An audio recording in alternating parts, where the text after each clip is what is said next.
वक्फ कानून रद्द होगा? क्या मोदी सरकार सुप्रीम कोर्ट के फैसले को भांप चुकी है? ये सवाल लगातार खड़े हो रहे हैं। इस बीच उपराष्ट्रपति ने सीधे तौर पर सुप्रीम कोर्ट के फैसले पर सवाल खड़े कर दिए हैं और कहा है कि सुप्रीम कोर्ट सुपर संसद बनने की कोशिश ना करे। नमस्कार दोस्तों, स्वागत है आपका टीवी 24 नेटवर्क में और मैं हूं अजय सिन्हा। वक्फ कानून को लेकर केंद्र सरकार लगातार सवालों के घेरे में घिरती हुई दिखाई दे रही है। विपक्ष और कई मुस्लिम संगठनों की ओर से तो पहले ही दिन से इस कानून का विरोध किया जा रहा है, तो वहीं अब वक्फ कानून को लेकर केंद्र सरकार पर भी सुप्रीम कोर्ट की गाज गिरती हुई देखी जा रही है। बता दें, सुप्रीम कोर्ट में कई पहलुओं पर पहले सुनवाई हुई, जिसके बाद सुप्रीम कोर्ट की ओर से केंद्र सरकार से कई सवालों के जवाब मांगे गए थे, लेकिन केंद्र सरकार उन सवालों के जवाब नहीं दे पाई, जिसके बाद केंद्र सरकार ने सुप्रीम कोर्ट से 7 दिन का समय मांगा, जिस पर सुप्रीम कोर्ट ने केंद्र सरकार को 7 दिन की मोहलत देते हुए कहा कि इस दौरान वक्फ बाय यूजर में कोई बदलाव नहीं किया जाएगा और वक्फ बोर्ड में कोई नई नियुक्तियों पर भी सुप्रीम कोर्ट ने रोक लगा दी है। जिसके चलते कहा जा रहा है कि संसद में तो सरकार ने संख्या बल के चलते वक्फ कानून पास करा लिया, लेकिन सुप्रीम कोर्ट वक्फ कानून को लेकर कई पॉइंट्स पर सरकार को घेरने का काम कर रही और सरकार को 7 दिनों की मोहलत देते हुए जवाब मांगा गया है। इस बीच उपराष्ट्रपति जगदीप धनखड़ ने सुप्रीम कोर्ट के एक हालिया आदेश पर चिंता जाहिर करते हुए सवाल खड़े किए हैं और कहा कि भारत में ऐसे लोकतंत्र की कल्पना नहीं की थी जहां न्यायाधीश कानून बनाएंगे और कार्यकारी जिम्मेदारी निभाएंगे और सुपर संसद के रूप में काम करेंगे। उपराष्ट्रपति ने सुप्रीम कोर्ट के उस आदेश का जिक्र किया जिसमें राष्ट्रपति को 3 महीने के भीतर विधेयक पर फैसला लेने की समय सीमा तय की गई है। उपराष्ट्रपति ने कहा कि ऐसा पहली बार हुआ है जब राष्ट्रपति को तय समय में फैसला लेने को कहा जा रहा है।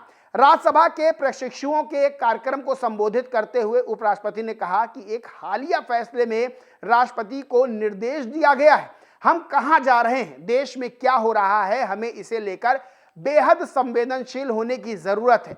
हमने इस दिन की कल्पना नहीं की थी जहां राष्ट्रपति को तय समय में फैसला लेने को कहा जाएगा और वे फैसला नहीं लेंगे तो कानून बन जाएगा। उपराष्ट्रपति ने कहा कि अब जज विधायी चीजों पर फैसला करेंगे, वे ही कार्यकारी जिम्मेदारी निभाएंगे और सुपर संसद के रूप में काम करेंगे। उनकी कोई जवाबदेही भी नहीं होगी क्योंकि इस देश का कानून उन पर लागू नहीं होता है। उन्होंने कहा कि राष्ट्रपति देश का सर्वोच्च पद है। राष्ट्रपति संविधान की सुरक्षा की शपथ लेते हैं, जबकि सांसद, मंत्री, उपराष्ट्रपति और जजों को संविधान का पालन करना होता है। हम ऐसी स्थिति नहीं चाहते जहां राष्ट्रपति को निर्देश दिए जाएं। आपको सिर्फ संविधान के अनुच्छेद 145(3) के तहत संविधान की व्याख्या का अधिकार है और वो भी 5 या उससे ज्यादा जजों की संविधान पीठ ही ये बात कर सकती है। बता दें, उपराष्ट्रपति धनखड़ ने न्यायपालिका को कड़े शब्द तक कहे थे जब सुप्रीम कोर्ट ने राज्यपाल द्वारा विचार के लिए रखे गए विधेयकों को राष्ट्रपति द्वारा मंजूरी देने के लिए समय सीमा तय की। धनखड़ ने कहा, हमारे पास ऐसे न्यायाधीश हैं जो कानून बनाएंगे, कार्यकारी कार्य करेंगे, सुपर संसद के रूप में कार्य करेंगे, उनकी कोई जवाबदेही नहीं होगी क्योंकि देश का कानून उन पर लागू नहीं होता है। उपराष्ट्रपति जगदीप धनखड़ के बयान पर डीएमके के उप महासचिव और राज्यसभा सदस्य तिरुचि शिवा ने भी एक ट्वीट किया और कहा, संविधान के अनुसार शक्तियों के बंटवारे के तहत कार्यपालिका, विधायिका और न्यायपालिका के पास अलग अलग शक्तियां हैं। उन्होंने एक्स पर लिखा, जब तीनों अपने अपने क्षेत्रों में काम करते हैं तो किसी को यह नहीं भूलना चाहिए कि संविधान सर्वोच्च है और राज्यपालों और राष्ट्रपति की भूमिका पर अनुच्छेद 142 के तहत हाल में दिए गए सर्वोच्च न्यायालय के फैसले ने निसंदेह ये स्थापित कर दिया है कि संवैधानिक प्राधिकारी होने के नाम पर कोई भी व्यक्ति संवैधानिक प्रावधानों को कमजोर करने वाले विधायिका द्वारा पारित विधेयकों को अनिश्चित काल तक रोककर नहीं रख सकता है। अब आपको बता दें कि उपराष्ट्रपति ने चर्चा के दौरान जो जज यशवंत वर्मा के घर नोटों के बंडल जले हुए मिले थे उस पर भी सवाल खड़े कर दिए। चर्चा के दौरान उपराष्ट्रपति जगदीप धनखड़ ने जज के घर करोड़ों कैश मिलने और उस पर कार्रवाई को लेकर सवाल खड़े किए और कहा, राष्ट्रपति तक निर्णय के खिलाफ जजमेंट दिया जा रहा है पर एक जज के घर पर करोड़ों का कैश मिलने के बावजूद कोई कार्रवाई नहीं हो रही। ये बहुत ही चिंताजनक है। इस देश में न्यायिक सुधार अब टालने लायक नहीं है। इस देश में न्यायिक सुधार इतने आवश्यक हैं कि संसद अब कोई बड़ा कानून पारित भी कर ले तो उसे कोई एक जज एक याचिका पर रोक देता है। अगर कोई एक जज एक याचिका पर संसद द्वारा पारित कानून को रोक सकता है तो यह लोकतंत्र के लिए खतरे की घंटी है। बड़े फैसले अब संसद नहीं बल्कि सुप्रीम कोर्ट करेगा और तब सरकार सिर्फ नाम की रह जाएगी।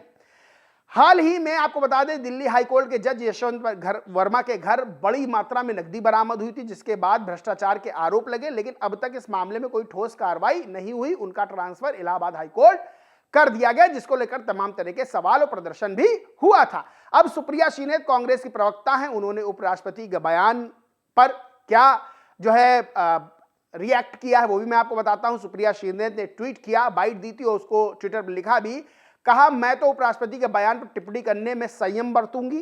काश ये संयम उन्होंने भी सुप्रीम कोर्ट पर बयान देते वक्त दिखाया होता। मैं तो ये जानना चाहती हूं कि जिस तरह से तमिलनाडु के राज्यपाल ने राज्य सरकार के कानूनों को लेकर रोककर संविधान की धज्जियां उड़ाई, उसके बारे में उपराष्ट्रपति का क्या कहना है? क्या वह नहीं देख रहे हैं कि आज राजभवन उन लोगों से भरे पड़े हैं जो बेशर्मी से आरएसएस के एजेंडे को आगे बढ़ा रहे हैं और बीजेपी की लाइन पर कार्यकर्ताओं जैसे चल रहे हैं। आपको बता दें कि कई राज्यों में जहां बीजेपी की सरकार नहीं है, दूसरे दलों की सरकार है, चाहे पश्चिम बंगाल का मामला हो चाहे तमिलनाडु का मामला हो, वहां पर राज्यपाल और मुख्यमंत्री के बीच टकराव की स्थितियां एक दो बार नहीं दसियों बार देखी गई हैं और बार बार ये स्थिति आती है और विपक्ष लगातार आरोप लगाता है कि जो राज्यपाल वहां पर हैं वो बीजेपी की लाइन लेंथ पे, बीजेपी के इशारे पे काम करते हैं।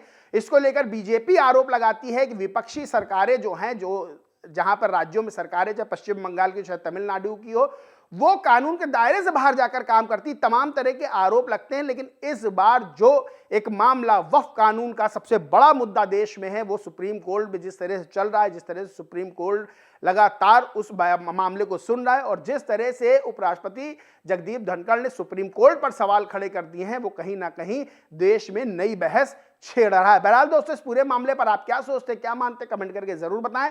वीडियो अच्छा लगा हो तो लाइक करें, खूब शेयर करें और चैनल को सब्सक्राइब नहीं किया तो सब्सक्राइब करके बेल आइकन जरूर दबा लें। धन्यवाद।